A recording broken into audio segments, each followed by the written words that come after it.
Hello friends, चलिए आज हम लोग देखते हैं साइंस टेस्ट और यह ग्रुप डी और सीबीटी 2 के लिए मस्ट इम्पोर्टेंट है। तो देखते हैं हम लोग, ये पूरे कंसेप्ट पर आधारित रहेगा। जो भी क्वेश्चन रहेगा वो पूरे एनालिसिस के साथ हम लोग इसको आगे बढ़ेंगे। तो आप देख सकते हैं पहला क्वेश्चन दिए गए, प्रकाश की चाल का माप सबसे पहले किसने किया था। क्वेश्चन आपसे बोल रहा है ना कि प्रकाश की चाल का मापन सबसे पहले किसने किया था। तो इसका राइट आंसर क्या हो जाएगा, ऑप्शन सी पर क्या है आपका, रोमन आपका राइट आंसर हो जाएगा। अब बात करते हैं यहाँ से प्रकाश के बारे में और क्वेश्चन क्या क्या पूछ सकते हैं। तो पहला तो क्वेश्चन यही बन जाता है कि प्रकाश की चाल का मापन रोमन ने किया था। और प्रकाश की बात करें ना, तो आप याद रखिएगा ना कि प्रकाश को सूर्य से पृथ्वी तक आने में कितना समय लगता है। यह क्वेश्चन ऐसे पूछ सकता है, प्रकाश को सूर्य से पृथ्वी तक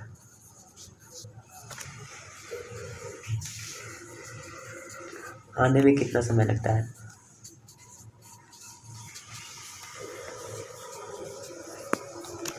ये क्वेश्चन यहाँ से बनाया जा सकता है। तो इसका राइट आंसर आप क्या लिखिएगा, ये होता है 8 मिनट 19 सेकेंड। इतना 8 मिनट, प्रकाश को सूर्य से पृथ्वी तक आने में 8 मिनट 19 सेकेंड लगता है। ये आप अच्छे से याद रख लीजिएगा, ठीक है ना। क्वेश्चन यहाँ से और क्या पूछ सकता है, तो क्वेश्चन पूछ सकता है कि श्वेत प्रकाश के कितने रंग होते हैं। श्वेत प्रकाश के कितने रंग होते हैं। तो ये आप सब लोग जानते हैं कितना होता है भाई, 7 इसका राइट आंसर हो जाएगा। 7 से प्रकाश का कितना रंग होता है, तो 7 होता है। क्वेश्चन यहाँ से और क्या पूछा जा सकता है, तो क्वेश्चन पूछा जा सकता है ना यहाँ से कि सापेक्षता का सिद्धांत किसने दिया था। क्या पूछा जा सकता है, सापेक्षता का सिद्धांत किसने दिया था। ये सब कहीं ना कहीं आपके एग्जाम में क्वेश्चन पूछेगा या पूछा जा चुका है। तो इसका राइट आंसर क्या हो जाएगा, आइंस्टीन। ठीक है ना, सापेक्षता का सिद्धांत किसने दिया था, तो आइंस्टीन ने दिया था। क्वेश्चन यहाँ से और क्या पूछा सकता है, तो क्वेश्चन यह पूछा जा सकता है ना कि भारत का आइंस्टीन किसे कहते हैं। क्या भारत का आइंस्टीन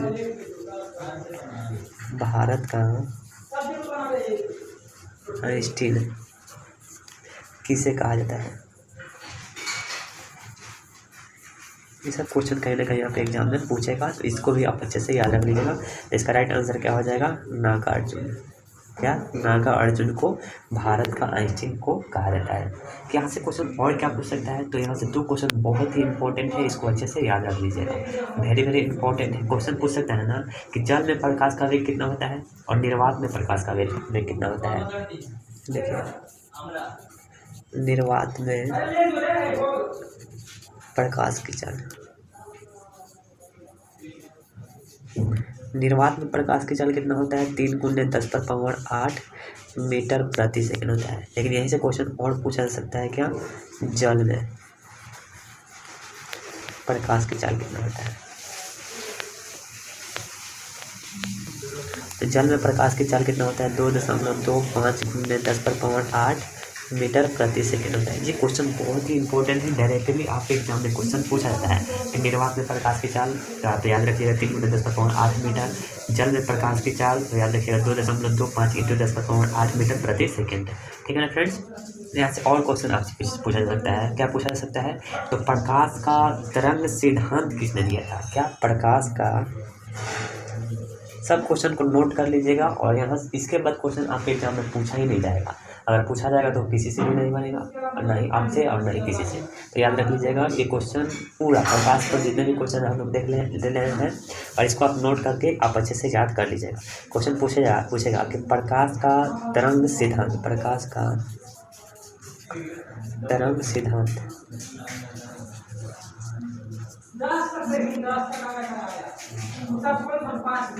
किसने किसने दिया था या किसने प्रतिपादन किया था, ये भी क्वेश्चन पूछा जा सकता है। तो याद रखिए किसने किया था, तो हाइजेन। क्या, हाइजेन ने इसका आंसर इसका राइट होगा। प्रकाश का तरंग सिद्धांत किसने दिया था, तो हाइजेन ने दिया था।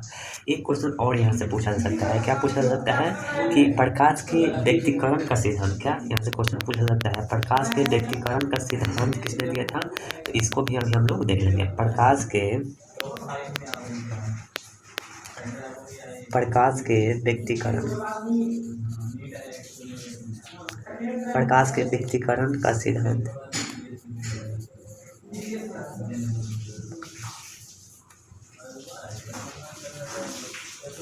किसने दिया था। तो यहाँ से यह भी क्वेश्चन पूछा जा सकता है। तो इसका राइट आंसर क्या हो जाएगा, थॉमस यंग। क्या, थॉमस यंग ने क्या किया था, प्रकाश के व्यक्ति का सिद्धांत दिया था। यहाँ से क्वेश्चन जो भी होगा आपसे बन जाएगा। इसका राइट आंसर ऑप्शन सी क्या हो जाएगा, तो रोमर ने क्या किया था, प्रकाश की चाल का मापन सबसे पहले किया था। आगे बढ़ते हैं और क्वेश्चन नंबर 2 को ले लेते हैं।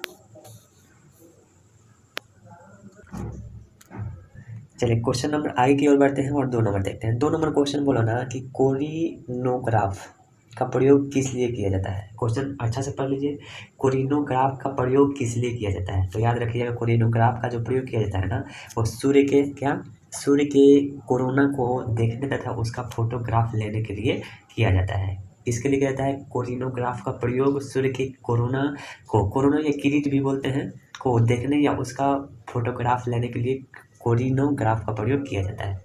अब यहाँ से क्वेश्चन और क्या क्या पूछ सकता है, तो देखिए कुछ अलग से क्वेश्चन हम लोग यहाँ पे देख लेते हैं। क्वेश्चन यहाँ से और क्या पूछ सकता है, देखिए रक्त का नाम सुने हैं, रक्त यानी रुधिर,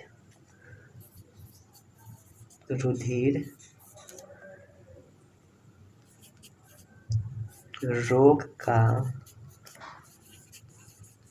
अध्ययन। रुधिर यानी रक्त का नाम सुने हैं, रक्त का अध्ययन को क्या कहते हैं, तो याद रख लीजिएगा ना, इसको कहते हैं हर्मिटोलॉजी कहते हैं। क्या कहते हैं, हर्मिटोलॉजी।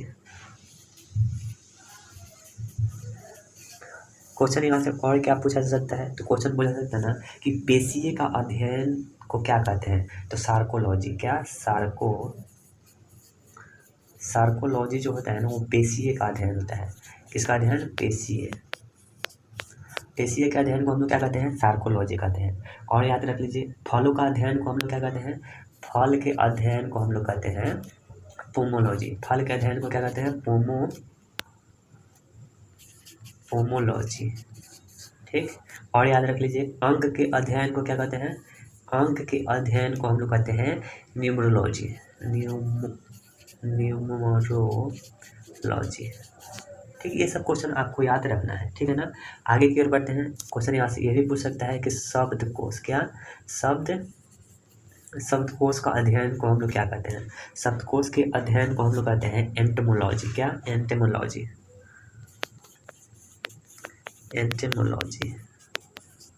ये सब क्वेश्चन आपके बनते हैं आपके एग्जाम में, चाहे आप कोई भी एग्जाम दे रहे होंगे, ऐसा क्वेश्चन डायरेक्टली पूछा जा सकता है और पूछेगा ही, तो इसको भी आप अच्छे से याद रख लीजिएगा। तो इसका राइट आंसर क्या हो जाएगा, तो कोरिनोग्राफ का प्रयोग सूर्य के कोरोना को देखने या उसका फोटोग्राफ लेने के लिए किया जाता है।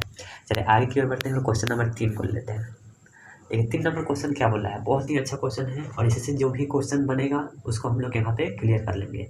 राष्ट्रीय ध्वज का सफ़ेद रंग किसका प्रतीक है। देखिए सफ़ेद रंग की बात बोला है, किसका बात बोला है, सफ़ेद रंग की बात बोला है। तो आप जानते हैं कि 3 रंग होता है, कितना रंग होता है, 3 रंग होता है। एक आपका केसरी रंग होता है, एक सफ़ेद रंग होता है, एक हरा रंग होता है। तो तीनों के बारे में हम लोग जिक्र करेंगे। सबसे पहले बात कर लेते हैं कि सफ़ेद, तो राष्ट्रीय ध्वज का सफ़ेद रंग जो होता है ना, वो सत्य तथा पवित्रता का प्रतीक है। सत्य तथा पवित्रता का प्रतीक कौन है, सफ़ेद रंग। चलिए यहाँ से क्वेश्चन और जो बनता है उसको देख लेते हैं। आप जानते हैं कि 3 कलर होता है, 3 रंग होता है। सफ़ेद के लिए तो हम लोग जान गए कि ये क्या होता है, तो ये सत्य के लिए प्रतीक, सत्य और पवित्रता के लिए प्रतीक होता है। राष्ट्रीय ध्वज में केसरी रंग होता है, आप जानते होंगे केसरी या इसको हम बोलते हैं केसरिया रंग, ठीक है। और एक और रंग होता है हरा रंग। चलिए दोनों के बारे में जानकारी लेते हैं। केसरिया रंग जो है ना, वो जागृति और शौर्य, क्या, जागृति तथा शौर्य तथा या बोल सकते हैं त्याग का प्रतीक। केसरिया रंग जो है ना जागृति, शौर्य तथा त्याग का प्रतीक केसरिया रंग होता है। और हरा रंग की बात करें तो हरा रंग जो होता है ना वो जीवन समृद्धि का प्रतीक है। क्या? जीवन समृद्धि। जीवन समृद्धि का प्रतीक क्या है? हरा रंग है। क्वेश्चन यहाँ से और क्या पूछा जा सकता है? तो याद रख लीजिएगा ना कि ये भी क्वेश्चन आपसे पूछा, और क्वेश्चन यहाँ से क्या पूछा जा सकता है? तो क्वेश्चन पूछा जा सकता है ना कि ध्वज की जो लंबाई है ना, क्या ध्वज की लंबाई और चौड़ाई के बीच क्या अनुपात है? लंबाई और चौड़ाई, यानी जो झंडा है आप बोल सकते हैं कि इसकी लंबाई और चौड़ाई का अनुपात कितना होता है? तो 3:2 होता है। कितना? 3:2 होता है। आगे क्वेश्चन और क्या पूछा जा सकता है? क्वेश्चन यह पूछा जा सकता है ना कि राष्ट्रीय ध्वज के चक्र में, राष्ट्रीय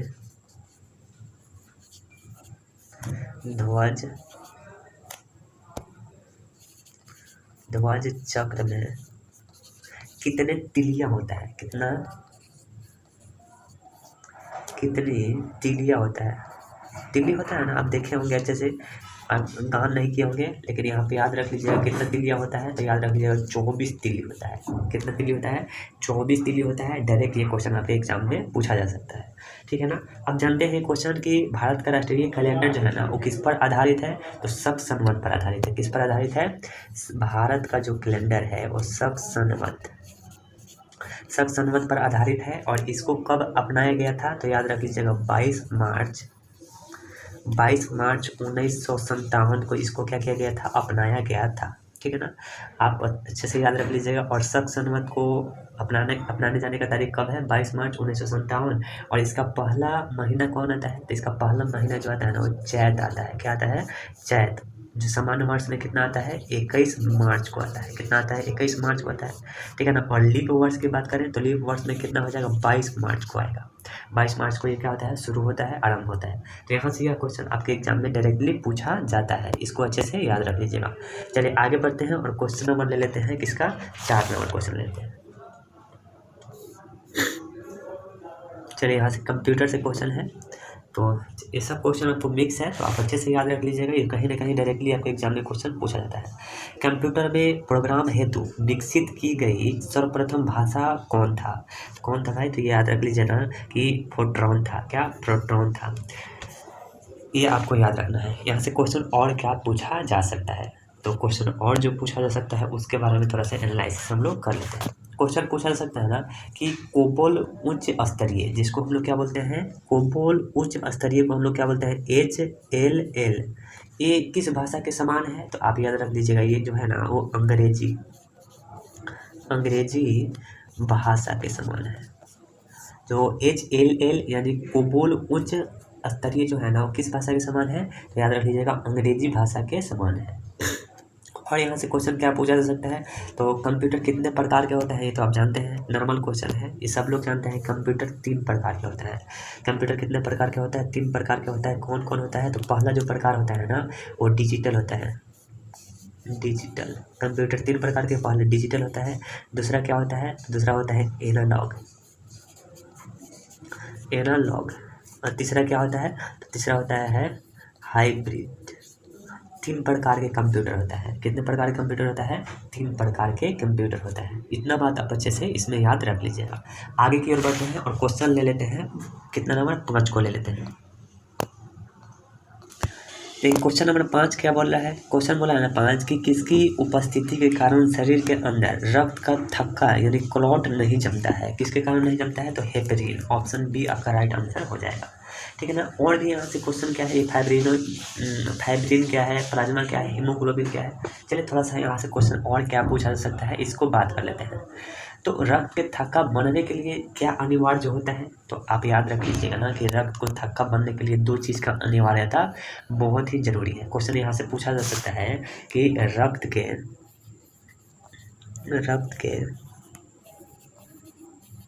थक्का जमने के लिए अनिवार्य है। क्या चीज़ अनिवार्य है? तो आप याद रख लीजिए ना कि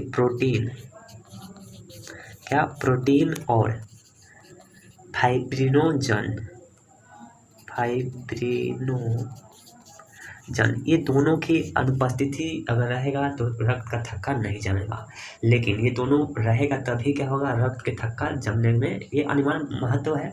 प्रोटीन फैक्ट्री किसे कहते हैं, ये आप मुझे कमेंट बॉक्स में आंसर देंगे कि प्रोटीन फैक्ट्री किसे कहते हैं। आगे की ओर बढ़ते हैं और क्वेश्चन आगे की ओर बढ़ लेते हैं।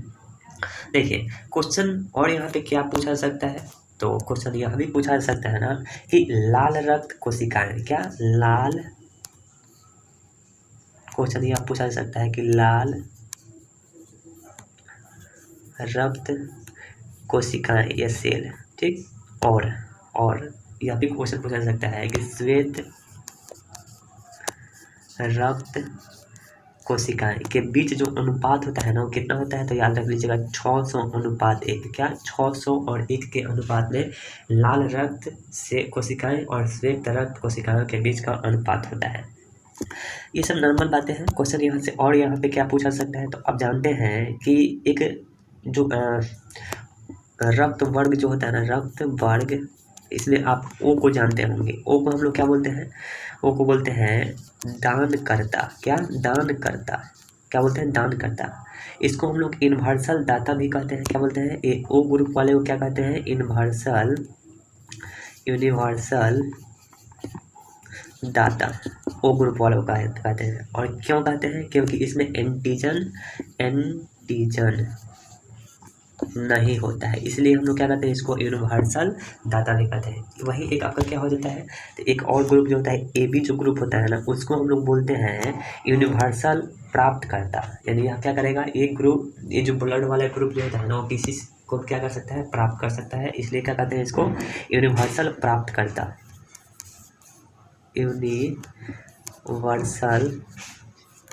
प्राप्त करता, ठीक, यूनिवर्सल प्राप्त करता कहते हैं। क्यों कहते हैं, क्योंकि इसमें कोई एंटीजन नहीं पाया जाता है, इसलिए इसको हम लोग क्या कहते हैं, यूनिवर्सल प्राप्त करता कहते हैं। ओके फ्रेंड्स, आगे की ओर बढ़ते हैं और ऐसे क्वेश्चन आए तो क्वेश्चन आपको छूटना नहीं चाहिए। क्वेश्चन आगे की ओर बढ़ते हैं और क्वेश्चन ले लेते हैं 6 नंबर क्वेश्चन बोला था कि चंद्रमा पर पहुंचने वाले प्रथम मनुष्य सहित यान कौन सा था। तो चंद्रमा पर पहुंचने वाले प्रथम मनुष्य सहित जो यान था ना वो अपोलो द्वितीय, क्या अपोलो द्वितीय था। ये आपका राइट आंसर हो जाएगा। अब यहाँ से क्वेश्चन और क्या पूछा जा सकता है, तो क्वेश्चन यही पूछा जा सकता है ना कि प्रथम मानव रहित अंतरिक्ष यान कौन था। क्या क्वेश्चन पूछा सकता है, प्रथम मानव रहित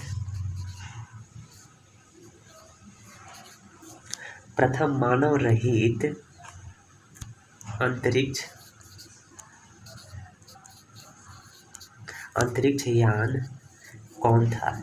ये डायरेक्ट क्वेश्चन पूछा जा सकता है, तो इसका राइट आंसर क्या हो जाएगा, इसको लिख लीजिएगा लूना 60 आपका राइट आंसर हो जाएगा, ठीक है ना। आगे की ओर बढ़ते हैं और यहाँ से और क्वेश्चन क्या पूछा जा सकता है, तो क्वेश्चन पूछा जा सकता है ना कि इंसेक्ट प्रधान नियंत्रण सुविधा कहाँ स्थित है। इंसेक्ट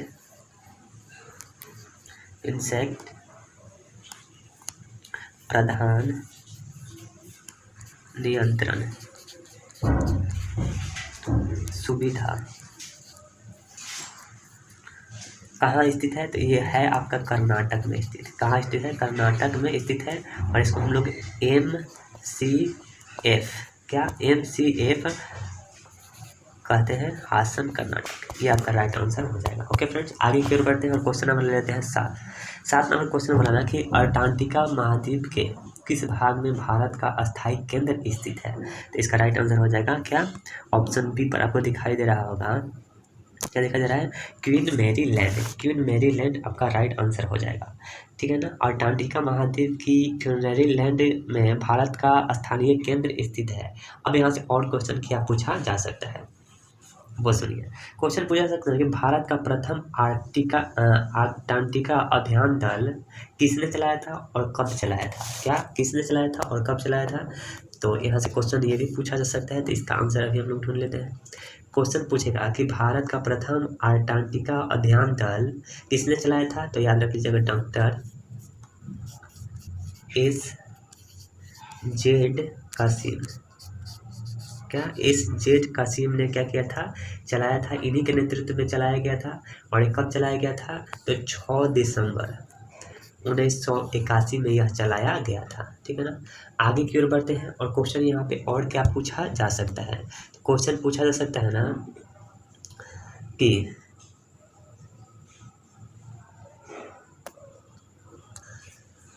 यहाँ से और क्वेश्चन क्या पूछा सकता है, तो अंटार्कटिका महाद्वीप के बारे में और कुछ, या इसको हम लोग बोलते हैं साइंस को समर्पित महाद्वीप या विज्ञानों के लिए समर्पित है। क्यों, चूँकि यहाँ पे ज़्यादातर बर्फ होता है। कितना प्रतिशत बर्फ का भाग होता है, तो अंटार्कटिका महाद्वीप का जो 98% भाग जो होता है ना, वो आपका क्या होता है, बर्फ होता है। कितना भाग होता है, 98% भाग जो होता है ना, वो आपका क्या होता है, बर्फ होता है। इसीलिए इसको हम लोग किस महाद्वीप के नाम से जानते हैं, तो श्वेत महाद्वीप के नाम से इसको हम लोग जानते हैं। क्यों, क्योंकि 98% बर्फ ही यहाँ पे रहता है। हम लोग यहाँ पे नहीं जा सकते हैं, यहाँ पे साइंटिस्ट वगैरह, डॉक्टर वगैरह सब जाता है रिसर्च के लिए। आगे की ओर बढ़ते हैं और क्वेश्चन नंबर ले लेते हैं 8। क्वेश्चन 8 बोला है ना कि निकट दृष्टि दोष में दूरी वाली वस्तु का प्रतिबिंब बनता है। कहाँ बनता है, तो इसका राइट आंसर हो जाएगा ऑप्शन बी, रेटिना के आगे बनता है। कहाँ बनता है, रेटिना के आगे बनता है। अब यहाँ से क्वेश्चन यह भी पूछा सकता है कि निकट दृष्टि दोष को दूर करने के लिए कौन से लेंस की आवश्यकता होती है। देखिए, एक उत्तल होता है, एक अवतल होता है। एक उत्तल और एक क्या होता है, अवतल होता है। तो 2 क्वेश्चन यहाँ से पूछता भी है। दूर दृष्टि दोष करने के लिए उत्तल के लिए प्रयोग करते हैं और निकट के लिए क्या हो जाएगा, अवतल। ये दूर दृष्टि दोष को दूर करने के लिए उत्तल लेंस, और निकट के लिए कौन सी लेंस का प्रयोग करते हैं, अवतल। तो यहाँ पे देखिए, याद करने का ट्रिक क्या है, इसमें कितने वर्ड है, तो इसमें 2 वर्ड है। तो 2 से 1 बढ़ेगा तो कहाँ पहुँचेगा, 3 पहुँचेगा, तो ये 3 हो जाएगा। 3 इसमें उत्तल में 3 वर्ड दिखाई दे रहा है। देखिए, निकट कितने वर्ड से मिलकर बना है, तो ये आपका 3 को अक्षर है, तो यहाँ पे 3 है। इसमें 1 बढ़ाइएगा तो कितना हो जाएगा, 4 हो जाएगा। यानी यहाँ देखिए, यहाँ पे 4 कितना है, ये अवतल में कितना है, 4 है। तो निकट के लिए अवतल, दूर के लिए उत्तल। ये क्वेश्चन आपके एग्जाम में डायरेक्ट पूछा जाता है, तो अच्छे से इसको याद रख लीजिएगा। कितना अच्छे से इसको याद रख लीजिएगा। क्वेश्चन यहाँ से और पूछा, वृद्धावस्था का नाम होता है, जब बुढ़ापा होता है, तो वृद्धावस्था में आँख की जो समंजन क्षमता होता है ना, वो क्या होता है, घट जाता है। और यही घट जाने के कारण क्या होता है, जरा दृष्टि दोष होता है। वृद्धावस्था में आँख की समंजन क्षमता घट जाने के कारण जरा दृष्टि दोष होता है। जरा दृष्टि दोष को दूर करने के लिए हम लोग आँख में कौन से लेंस का प्रयोग करते हैं, तो बायोफोकल लेंस। कितना,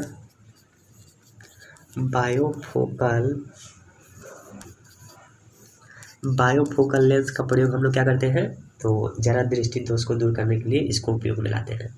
अबिंदुकता का नाम सुने होंगे, तो अबिंदुकता जो होता है ना, वो सिलियरी मांसपेशियों के सिकुड़ने के कारण ही क्या होता है, अबिंदुकता दृष्टि दोष होता है। क्या, ये क्वेश्चन पूछेगा। देखिए, हम क्या लिख रहे हैं, सिलियरी मांसपेशिया के अगर सिकुड़ जाता है ना, सिलियरी मांसपेशिया अगर सिकुड़ जाता है, तो वही क्या होता है, अबिंदुकता दृष्टि दोष होता है।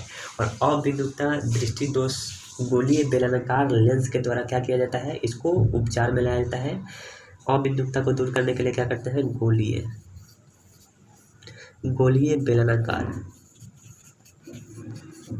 गोलीय बेलनाकार लेंस की आवश्यकता होती है। ठीक है ना, हम चश्मे में इसको यूज करते हैं। ठीक है ना, यहाँ से यह क्वेश्चन पूछा जा सकता है। ठीक है ना, आगे की ओर बढ़ते हैं, क्वेश्चन नंबर 9 लेते हैं। क्वेश्चन नंबर 9 बोलाना है, किसी वस्तु का भार अधिकतम कहाँ होता है। तो सब लोग जानते हैं कि किसी वस्तु का जो भार होता है ना, वो अधिकतम आपका निर्वात में होता है। कहाँ होता है, निर्वात में होता है। क्वेश्चन यहाँ से क्या पूछा जा सकता है, क्वेश्चन आपसे यह भी पूछा सकता है ना, 2 को मोस्ट इंपॉर्टेंट क्वेश्चन है। कितना, 2 यहाँ से मोस्ट इंपॉर्टेंट क्वेश्चन बनता है। क्या क्या बनता है, क्वेश्चन पूछा सकता है कि निर्वात में प्रकाश की चाल क्या होता है, अधिकतम होता है कि न्यूनतम होता है। तो क्वेश्चन यहाँ पे पूछेगा कि क्वेश्चन पूछेगा ना कि निर्वात में प्रकाश, ये क्वेश्चन हम इसके पहले कराए थे। निर्वात में प्रकाश की चाल अधिकतम होता है कि न्यूनतम होता है? तो याद रख लीजिएगा, इसका राइट आंसर क्या हो जाएगा? अधिकतम होगा। कितना होगा? अधिकतम होगा। निर्वात में प्रकाश की चाल कितना होता है? अधिकतम होता है। क्वेश्चन यहाँ पूछेगा निर्वात में प्रकाश की चाल कितना होता है, तो इसको हम लोग देखे थे 3 × 10⁸ मीटर प्रति सेकेंड होता है, ठीक है ना। इस्पात में ध्वनि की चाल क्या होता है? बहुत अधिक होता है, यानी सबसे ज़्यादा क्या होता है? ध्वनि की चाल इस्पात में होता है। ध्वनि कैसा है? देखिए, अनुप्रस्थ जो है ना वो प्रकाश है, और अनुदैर्ध्य जो है ना वो ध्वनि है। क्या है? अनुदैर्ध्य ध्वनि है। तो ये सब क्वेश्चन आपको याद रखना है। चलिए आगे की ओर बढ़ते हैं, और ये क्वेश्चन हम लोग 10 लेते हैं। इस सेशन का लास्ट क्वेश्चन हम लोग यहीं तक देखेंगे, 10 क्वेश्चन। पर जो भी क्वेश्चन यहाँ पे है पूरे कंसेप्टली आप हम लोग देखें, इसको अपने दोस्तों के बीच शेयर करना है, और चैनल को जरूर सब्सक्राइब करना है। क्वेश्चन क्या दिया है? 10 नंबर क्वेश्चन बोला है ना कि पृथ्वी के भौगोलिक अक्ष और चुंबकीय अक्ष के बीच लगभग कितना डिग्री कोण बनता है? तो याद रख लीजिएगा 18 डिग्री कोण बनता है। कितना डिग्री कोण बनता है? 18 डिग्री का कोण बनता है।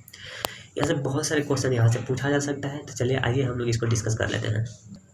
देखिए, यहाँ से और भी क्वेश्चन आपसे पूछा जा सकता है। क्या पूछा जा सकता है? तो पृथ्वी अपने अक्ष पर कितना डिग्री झुका हुआ है? पृथ्वी अपने अक्ष पर कितना डिग्री झुका हुआ है? ये क्वेश्चन पूछा जा सकता है। तो इसका राइट आंसर क्या हो जाएगा? 23.5 डिग्री। 23.5 डिग्री पृथ्वी अपने अक्ष पर झुका हुआ है। ये क्वेश्चन आपका पूछा जाएगा। क्वेश्चन पूछा जाएगा ना कि जीवाश्म ग्रह किसे कहा जाता है? क्या क्वेश्चन यहाँ से पूछा जाएगा? जीवाश्म ग्रह किसे कहा जाता है? तो जीवाश्म ग्रह किसे कहते हैं? तो चंद्रमा को हम लोग क्या कहते हैं? जीवाश्म ग्रह कहते हैं। क्वेश्चन यहाँ से पूछा ना कि पृथ्वी का औसतन घनत्व, क्या पृथ्वी का औसतन या औसत लिख दीजिए, औसत घनत्व कितना होता है? तो याद रख लीजिएगा 5.5 ग्राम प्रति सेंटीमीटर क्यूब होता है। प्रति सेंटीमीटर क्यूब होता है, ठीक है ना। क्वेश्चन यहाँ से और क्या पूछा जा सकता है? सूर्य अपने अक्ष पर, क्या ये इंपॉर्टेंट है, नोट करके लिख लेंगे। सूर्य अपने अक्ष पर पूरब से, क्या पूरब से पश्चिम की ओर घूमता है। ये क्वेश्चन आपसे पूछा जा सकता है कि सूर्य अपने अक्ष पर किस दिशा से किस दिशा की ओर घूमता है? तो पूरब से पश्चिम की ओर घूमता है। क्वेश्चन और क्या पूछेगा? तो क्वेश्चन पूछेगा सबसे बड़ा क्षुद्र ग्रह कौन है? क्वेश्चन पूछेगा सबसे बड़ा क्षुद्र ग्रह कौन है? क्वेश्चन और क्या पूछा सकता है? सबसे बड़ा उपग्रह कौन है? सबसे बड़ा उपग्रह कौन है? तो सबसे बड़ा उपग्रह जो है ना वो क्या है? तो गैनीमेड, क्या ग्रेनी नहीं है, गैनीमेड है, जो बृहस्पति का ही क्या है? उपग्रह है। और क्वेश्चन यहाँ पे ये पूछा जाएगा कि सबसे बड़ा क्षुद्र ग्रह कौन है? सबसे बड़ा क्षुद्र ग्रह जो है ना वो सिरेस है, क्या सरेस या सिरेस बोल सकते हैं, ठीक। और क्वेश्चन क्या बोला जा सकता है? एक नोट में ये भी याद रख लीजिएगा ना कि शुक्र को पृथ्वी का, क्या शुक्र को पृथ्वी का जुड़वा बहन कहा जाता है, क्या जुड़वा बहन कहा जाता है। ये सब इम्पोर्टेंट पॉइंट है, डायरेक्ट आपके एग्जाम में पूछा जाता है, तो इसलिए इसको हम लोग जिक्र कर लेते हैं। बृहस्पति की बात करें तो बृहस्पति जो है ना, बृहस्पति को पीले रंग का ग्रह कहते हैं। बृहस्पति पीले रंग का ग्रह है, पीले रंग का ग्रह है, ठीक। आगे की ओर बढ़ते हैं। और यहाँ से क्वेश्चन पूछा जाता है ना कि नेपच्यून का नाम सुना है? नेपच्यून जो है ना हल्का पीला रंग का ग्रह है। नेपच्यून हल्का पीला रंग का ग्रह है, ठीक। ये क्वेश्चन आपसे पूछा जा सकता है। आगे की ओर बढ़ते हैं। क्वेश्चन पूछ देगा कि लेटा हुआ ग्रह किसे कहते हैं? क्वेश्चन पूछा जा सकता है कि लेटा हुआ ग्रह किसे कहते हैं? तो लेटा हुआ जो ग्रह है ना वो उसे हम लोग कहते हैं यूरेनस, यूरेनस को हम लोग क्या कहते हैं, लेटा हुआ ग्रह कहते हैं। तो यहाँ से यह सब क्वेश्चन पूछा जा सकता है। तो फ्रेंड्स, यह वीडियो कैसा लगा? अगर अच्छा लगा हो तो चैनल को ज़रूर सब्सक्राइब करेंगे और बेल आइकन को दबा देंगे, और ऐसे ही वीडियो के लिए आप मेरे से जुड़ सकते हैं। धन्यवाद, थैंक यू।